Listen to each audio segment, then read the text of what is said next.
সুপ্রিয় দর্শক শ্রোতা বন্ধুরা, সালাম এবং শুভেচ্ছা। আমি ডাক্তার ফরিদা খাতুন ছবি, ফিজিক্যাল মেডিসিন অ্যান্ড রিহ্যাবিলিটেশন বিশেষজ্ঞ চিকিৎসক।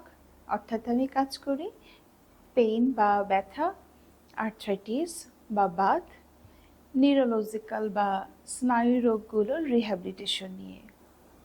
আজ কথা বলবো গাউট নামক একটি বিশেষ ধরনের বাত বা আর্থ্রাইটিস সম্বন্ধে। গাউট এক ধরনের বাত বা আর্থ্রাইটিস যাকে গিটে বাতও বলা হয়ে থাকে। এতে সবচেয়ে বেশি আক্রান্ত হয় পায়ের বুড়ো আঙুলগুলোর গোড়ার জয়েন্ট, এছাড়াও পায়ের গোড়ালি, হাঁটু, হাতের জয়েন্টগুলো কিংবা কনুই ইত্যাদিও আক্রান্ত হতে পারে। আমাদের রক্তে ইউরিক অ্যাসিডের পরিমাণ অধিক হয়ে গেলে অতিরিক্ত ইউরিক অ্যাসিড দানা শরীরের বিশেষ করে নিচের দিকের জয়েন্ট এবং সেই জয়েন্টগুলোর আশেপাশের স্থানগুলোতে গিয়ে জমতে থাকে এবং ইনফ্লামেশন বা প্রদাহ তৈরি করে, যার বহিঃপ্রকাশ হিসেবে গাউটের উপসর্গগুলো দেখা দেয়। সেই উপসর্গ বা লক্ষণগুলো কি কি? জয়েন্টে তীব্র ব্যথা, ফোলা, কখনো লালচে হয়ে যাওয়া, একটু গরমও হতে পারে। ভোরে ব্যথার তীব্রতা সবচেয়ে বেশি থাকে এবং এসব কিন্তু রাতারাতি বা হঠাৎ করে শুরু হয়। 2 থেকে 6 ঘন্টার মধ্যে ব্যথা তীব্র রূপ ধারণ করে। অন্যান্য অনেক আর্থ্রাইটিসের মতো কয়েক মাস ধরে ধীরে ধীরে এটি বেড়ে ওঠে না। কিভাবে চিকিৎসা করব? তীব্র ব্যথা কমানোর জন্য চাই ইফেক্টিভ কিন্তু নিরাপদ ব্যথানাশক অথবা অ্যান্টি ইনফ্ল্যামেটরি ঔষধ। আর এইটাই বেশ চ্যালেঞ্জিং ব্যাপার, কেননা ইউরিক অ্যাসিড বাড়লে কিডনিও কিন্তু ঝুঁকির মধ্যে পড়ে যায়।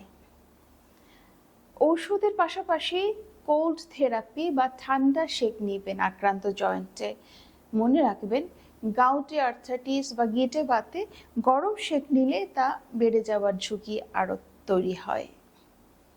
যদিও সকল রোগীর ক্ষেত্রে প্রযোজ্য নয়, রক্তে ইউরিক অ্যাসিডের পরিমাণ কমিয়ে ফেলতে হবে ইউরিক অ্যাসিড কমাবার সুনির্দিষ্ট ওষুধ খেয়ে।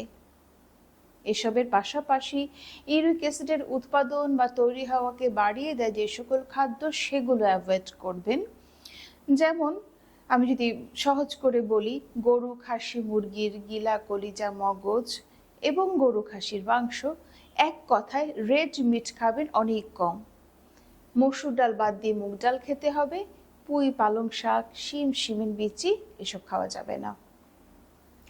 আর যেসব কারণে ইউরিক অ্যাসিড বৃদ্ধি পায় সেগুলো কিন্তু প্রতিহত করতে হবে, যেমন অতিরিক্ত শারীরিক ওজন, থাইরয়েডের ঔষধ, সোরিয়াসিস নামক রোগ, নির্দিষ্ট কিছু ঔষধ, মদ্যপানের অভ্যাস ইত্যাদি। তাহলে আমরা জানলাম গাউটি আর্থ্রাইটিস বা গিটে বাত নিয়ে। আজ এ পর্যন্তই। আসুন আমরা একে একে বিভিন্ন বাত বা আর্থ্রাইটিসকে জানি এবং প্রতিহত ও চিকিৎসা করি। হই স্বাস্থ্য সচেতন।